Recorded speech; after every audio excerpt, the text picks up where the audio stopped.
If you want to capture screenshot without buttons on Samsung Galaxy S25, then you have two main methods that allow you to do so. The first one is by using a gesture, palm swipe to capture, and it looks like this. We need to swipe from the left side towards the right side of the phone, or vice versa from the right side to the left side. So for example, something like this.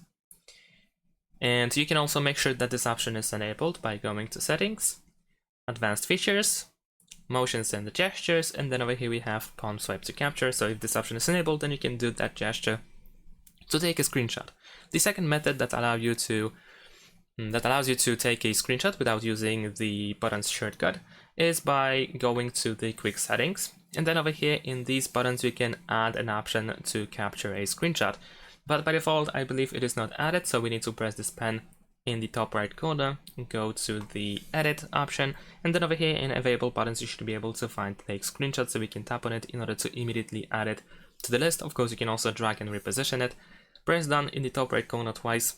Let's open these buttons and you can press take screenshot, and the quick settings panel will be hidden, it will hide itself, and you will capture the screenshot. Thanks for watching, leave a like and subscribe to my channel, and see you in my next videos. Bye!